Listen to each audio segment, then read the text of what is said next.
تمام دوستوں، بہنوں اور بزرگوں کو السلام علیکم۔ یہ کہانی شروع ہوتی ہے آج سے کم و بیش 70 سال پہلے فرانس کے شہر پیرس میں، کہ جہاں شیخ ابراہیم نامی ایک بوڑھے شخص کی گروسری کی دکان تھی۔ یہ تمام علاقہ یہودی اور مسیحی آبادی کی اکثریت پر مشتمل تھا، لیکن چونکہ شیخ ابراہیم ایک انتہائی مہذب اور بااخلاق شخصیت کے مالک تھے، لہٰذا اکثر لوگ انہی سے سودا سلف خریدا کرتے۔ شیخ ابراہیم کے قریبی اپارٹمنٹ میں ایک یہودی خاندان آباد تھا، جس میں جیڈ نام کا ایک 10 سال کا بچہ بھی شامل تھا۔ یہ خاندان اکثر جیڈ کو شیخ ابراہیم کی دکان پر سودا سلف لینے کے لیے بھیجا کرتا۔ جیڈ جب بھی اس دکان پر جاتا، یہ چپ چاپ ایک چاکلیٹ چرا لیتا۔ یہ سلسلہ کئی ماہ تک یوں ہی چلتا رہا۔ شیخ ابراہیم اگرچہ اس تمام صورتحال سے واقف تھے، لیکن انہوں نے کبھی جیڈ کو ٹوکا یا روکا نہیں۔ پھر ایک دن یوں ہوا کہ جیڈ یہ چاکلیٹ چرانا بھول گیا۔ یہ منظر دیکھ کر شیخ ابراہیم نے اسے پیچھے سے آواز دی اور چاکلیٹ دیتے ہوئے کہا کہ تم یہ بھول گئے تھے جیڈ۔ تب جیڈ پر یہ راز منکشف ہوا کہ شیخ ابراہیم اس کی روزمرہ کی جانے والی چوریوں سے واقف ہیں۔ جیڈ یہ صورتحال دیکھ کر ڈر گیا اور شیخ ابراہیم سے معافیاں طلب کرنے لگا۔ شیخ ابراہیم نے جیڈ سے کہا کہ وہ اسے معاف کر دیں گی اور روزانہ ایک چاکلیٹ بھی دیں گی کہ اگر وہ یہ عہد کرے کہ وہ آئندہ کبھی چوری نہیں کرے گا۔ جیڈ نے آئندہ کبھی چوری نہ کرنے کا وعدہ کیا اور شیخ ابراہیم کا شکریہ ادا کر کے وہاں سے رخصت ہوا۔ اب تو یہ روز کا معمول بن گیا کہ جب بھی جیڈ شیخ ابراہیم کی دکان پر آتا، وہ اسے ایک چاکلیٹ تھما دیتی، اس سے باتیں کرتی اور اس کا حال احوال دریافت کرتی۔ رفتہ رفتہ وہ شیخ سے بہت قریب ہوتا گیا۔ دن گزرتے گئے اور جیڈ ایک بچے سے ایک نوجوان میں تبدیل ہو گیا۔ جوان ہونے کے بعد جیڈ کو بھی وہ تمام مسائل اور پریشانیاں درپیش آنے لگیں کہ جو عملی زندگی کی شروعات میں پیش آتی ہیں۔ جیڈ کو جب بھی کوئی مسئلہ درپیش ہوتا تو وہ اس کا ذکر اپنے مخلص دوست شیخ ابراہیم سے کرتا۔ شیخ ابراہیم اپنے صندوق میں سے ایک مخصوص کتاب نکال کر لاتی اور اس کے کوئی سے بھی 2 صفحات کا مطالعہ کرتی۔ بعد ازاں وہ اس مطالعے کے ذریعے جیڈ کے مسئلے کا حل تلاش کر لیتی اور اسے بتا دیتی۔ جیڈ یہ ماجرا دیکھ کر سخت حیران ہوتا کہ آخر شیخ ابراہیم کے پاس یہ کون سی کتاب ہے جس میں اس کے تمام مسائل کا حل موجود ہے، لیکن اسے وقت کی کمی کہیں یا جیڈ کی لاپرواہی، وہ کبھی شیخ ابراہیم سے اس کتاب کی حقیقت دریافت نہ کر سکا۔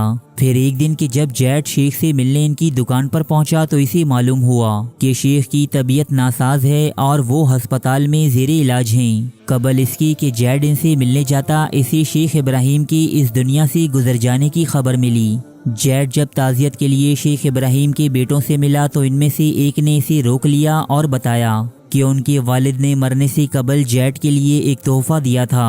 پھر اس نے شیخ ابراہیم کا وہی مخصوص صندوق کہ جس میں ان کی کتاب موجود تھی جیڈ کے حوالے کر دیا۔ جیڈ اس معجزاتی کتاب کو پڑھنے اور سمجھنے سے قاصر تھا، کیونکہ یہ عربی زبان میں تھی، جبکہ شیخ ابراہیم کے علاوہ اس کا کوئی بھی دوست احباب عربی نہ جانتا تھا۔ کچھ عرصے کے بعد جیڈ تیونس سے تعلق رکھنے والے ایک مسلمان نوجوان سے ملا۔ جیڈ ان دنوں شدید دنیاوی مشکلات کا شکار تھا۔ جب اسے پتہ چلا کہ اس کے تیونسی دوست کو عربی آتی ہے تو وہ شیخ ابراہیم کی دی ہوئی مخصوص کتاب کو لے کر اس کے پاس گیا اور اس سے کتاب کی 2 صفحات پڑھنے اور فرانسیسی زبان میں ان کا ترجمہ کرنے کی درخواست کی۔ جب اس کے دوست نے یہ کتاب پڑھ کر سنائی تو جیڈ کی آنکھوں سے آنسو بہنے لگی، کیونکہ اس کے مسئلے کا حل واقعی اس کتاب میں موجود تھا۔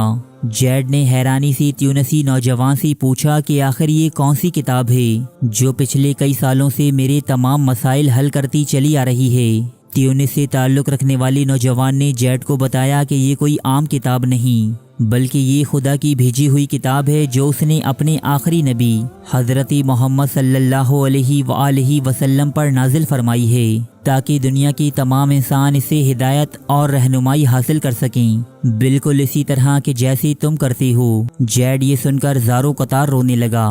وہ قرآن مجید اور نبی اکرم صلی اللہ علیہ وآلہ وسلم کی اندیکھی محبت میں گرفتار ہو چکا تھا، لہٰذا اب اس نے تیونسی نوجوان سے اپنی خواہش کا اظہار کیا کہ وہ بھی مسلمان ہونا چاہتا ہے۔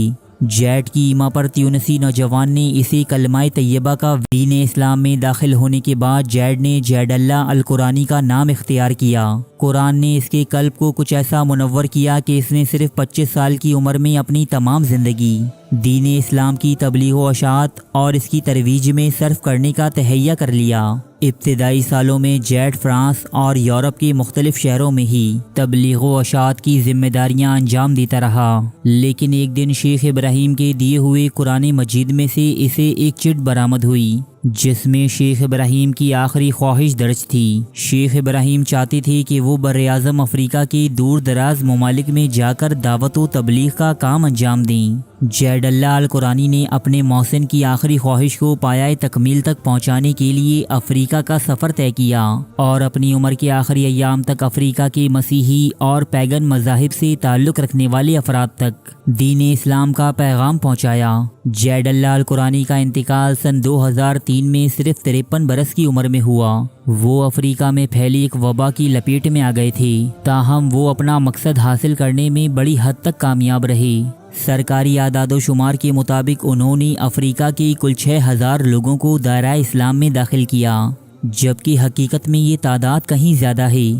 دوستو، شیخ ابراہیم اور جیڈ اللہ القرانی کے اس خوبصورت تعلق پر ملک فرانس میں ایک مووی بھی بن چکی ہے، جبکہ کتاب بھی ان دونوں کرداروں کی زندگی پر رقم کی جا چکی ہے۔ شیخ ابراہیم اور جیڈ کی کہانی ہمیں یہ سبق دیتی ہے کہ اگر ہمارا کردار اور رہن سہن ہمارے دین کے مطابق ہو تو ہمیں کسی تبلیغ یا واعظ و نصیحت کی ضرورت نہیں رہتی۔ یہی وجہ ہے کہ آج مغربی اقوام ہم سے دور بھاگتی ہیں، کیونکہ ہم باتیں تو بہت بڑی بڑی کرتے ہیں لیکن ہمارے قول و فعل میں اس قدر تضادات ہیں کہ جو ہم خود بھی نہیں گن سکتے۔ رب العزت ہم سب کو دین حق پر چلنے اور اپنے کردار کو اپنے اجداد کی طرح سنوارنے کی توفیق عطا کرے۔